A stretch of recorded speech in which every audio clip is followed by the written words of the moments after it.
ludzie, którzy byli tutaj pochowani, musieli wykopać swoje własne groby.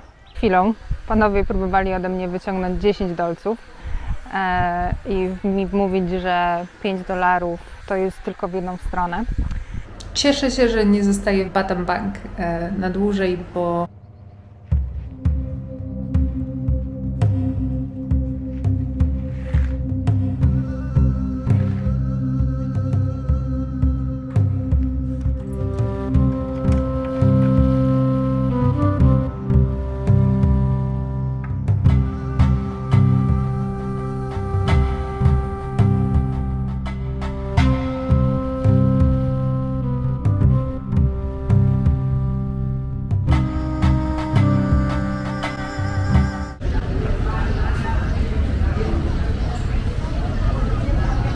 wygląda stacja autobusowa w Siem Reap w Batam Bank. W ramach mojego pokoju w hostelu mam również odbiór ze stacji autobusowej pod Tukiem, więc fajna sprawa. A za hostel płacę 45 zł za 2 noce za pokój dwuosobowy. Tak wygląda mój pokój za 23 zł za noc w Batam Bank. Nawet jest woda pitna, chociaż ja chyba nie będę próbować. To jest pokój bez klimy, ale z wiatrakiem, nawet 2 wiatraki. Duże łóżko, pościel pachnąca, więc chyba uprana. Nawet jest TV. Jedna rzecz, że nie ma okna niestety. No ale to 2 noce jakoś można przeżyć. Łazienka wygląda na czystą. Taka basic, żadnych luksusów, ale za 25 zł za pokój to myślę, że to jest przyzwoity standard. Jestem obecnie w okolicach marketu nocnego w Batam Bank. No jest środek dnia, ale od rana się przemieszczałam.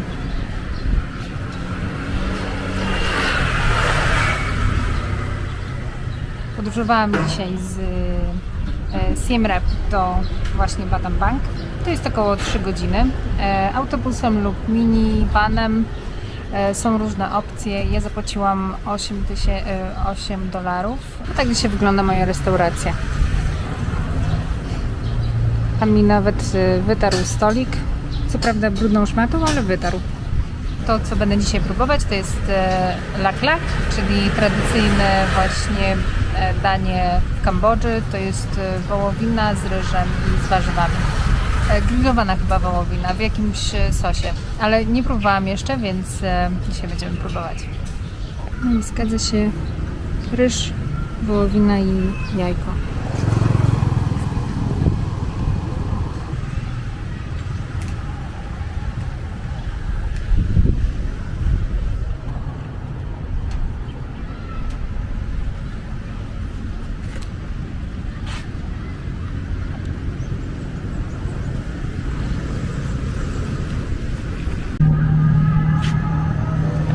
Ten wielki, klęczący Budda jest symbolem miasta Batam Bank.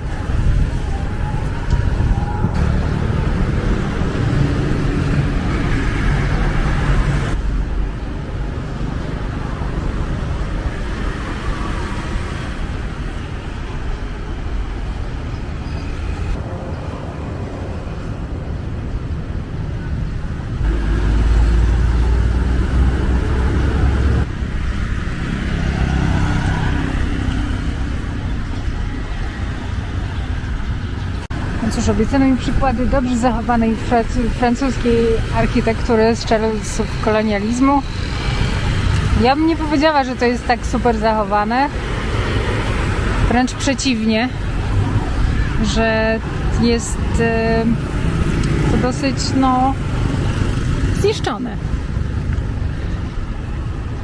Ale idziemy dalej. Może dalej jest lepiej.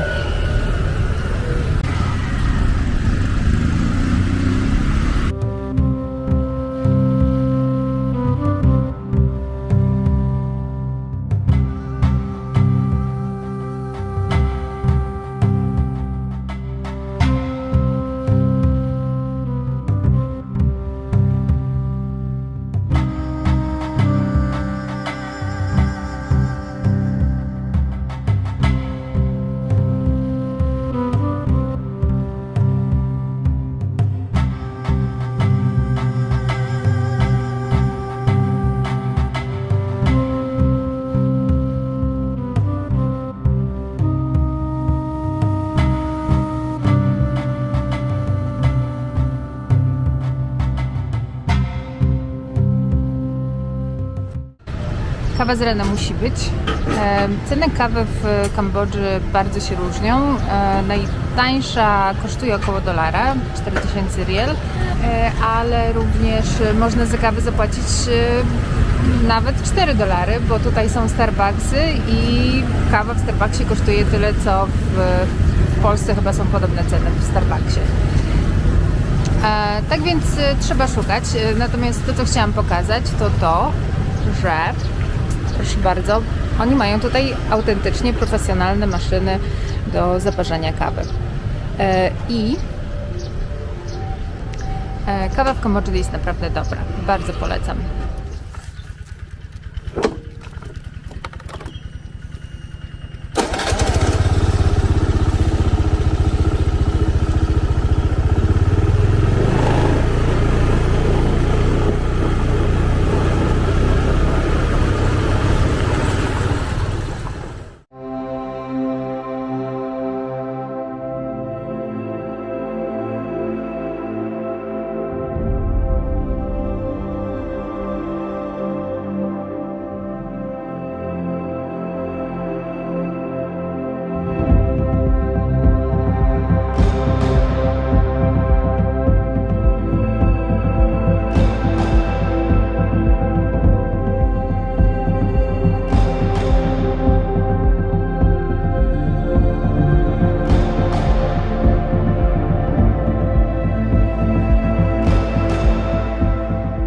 Zaledwie kilka kilometrów od centrum Battambang znajduje się Well of Shadows, czyli studnia cieni. Jest to pomnik poświęcony ofiarom reżimu Czerwonych Khmerów. Był to grobowiec generalnie. Te tereny to był grobowiec i ludzie, którzy byli tutaj pochowani, musieli wykopać swoje własne groby. Następnie wypełniano te groby 1000 ciał i przykrywano cienką warstwą ziemi, dlatego te groby nie były trudne do odnalezienia.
No więc kilka kilometrów wiewiórka.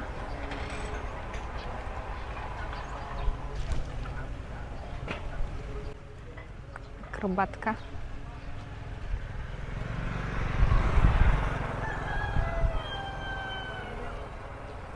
No więc kilka kilometrów od tej świątyni, w której przed chwilą byliśmy, znajduje się miejsce, w którym można zobaczyć, jak się tradycyjnie wyrabia takie placki ryżowe, które później są wykorzystywane do robienia spring rollsów. Ja myślałam, że to jest, tutaj będzie można czegoś więcej się dowiedzieć i zobaczyć.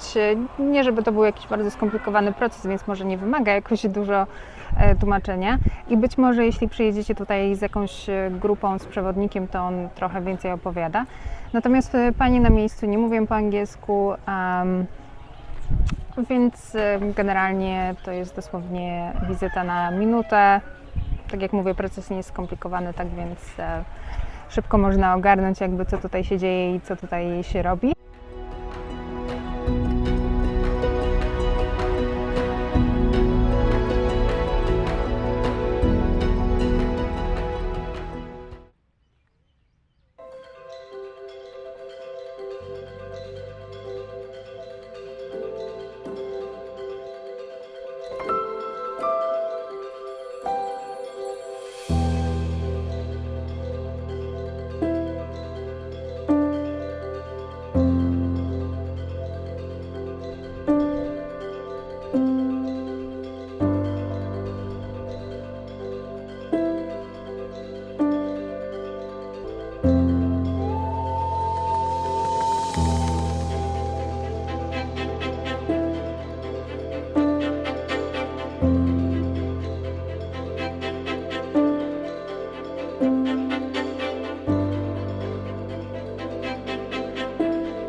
No więc dojechałam do miejsca, w którym startuje Bamboo Train. Tak one wyglądają. Takie domowej roboty platformy, które się zakłada na tory. Gdzieś czytałam, że to jest nieczynna atrakcja kolejowa, ale okazuje się, że ona jest czynna. Przed chwilą panowie próbowali ode mnie wyciągnąć 10 dolców i mi mówić, że $5 to jest tylko w jedną stronę. Potem jak wiedziałam, że nie pojadę za 10, to jednak stwierdzili ok, jak poczekam na innych turystów, to mogę wtedy zapłacić $5 tylko. To tutaj nikogo nie ma poza mną, więc nie wiem, czy chce mi się czekać, szczerze mówiąc. Pójdę, może znajdę jakieś siedzenie i może spróbuję tutaj wrócić za jakiś czas, ale tak naprawdę to tutaj mogę czekać godzinę, kto wie. Po drodze jakby nie ma nic niesamowitego do zobaczenia. Są pola ryżowe. Obecnie jest pora sucha, więc jest duże prawdopodobieństwo, że się wyjeżdża kilka kilometrów, zobaczyć krajobraz, w którym tak naprawdę są po prostu suche pola. Więc nie jestem jakaś super podekscytowana. Chciałam spróbować i chciałam zobaczyć, jak to wygląda i za $5 bym pojechała. Natomiast jak muszę czekać nie wiadomo ile na innych turystów, to nie wiem do końca, czy chce mi się czekać.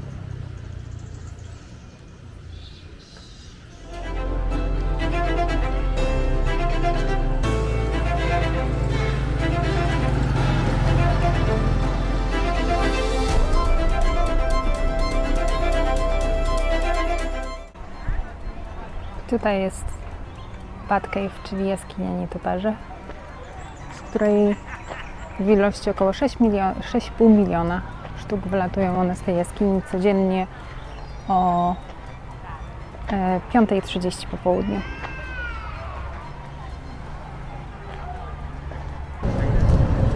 Wszystko przygotowane na spektakl nietoperzy.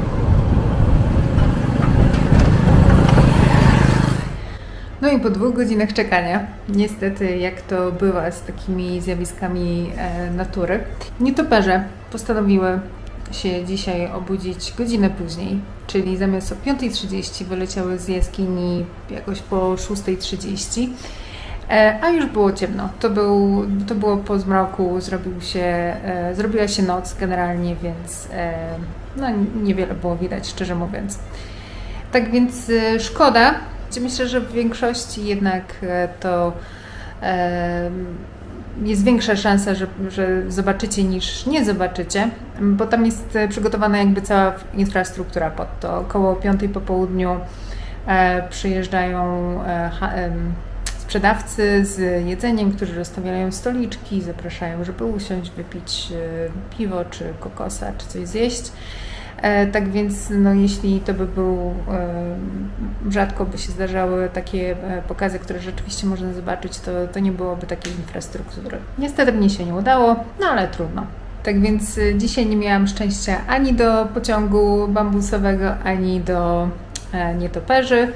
I tak w podsumowaniu cieszę się, że nie zostaję w Batam Bank na dłużej, bo tutaj za bardzo nie ma co robić, tak szczerze mówiąc. Zobaczyłam wszystko, co było do zobaczenia, objeździłam okolice, zobaczyłam wieś całkiem urokliwą, zahaczyłam o punkty, które wszyscy polecają, żeby zobaczyć. Natomiast no, nic tutaj jakby nie porwało mojego serca, tak więc jadę dalej.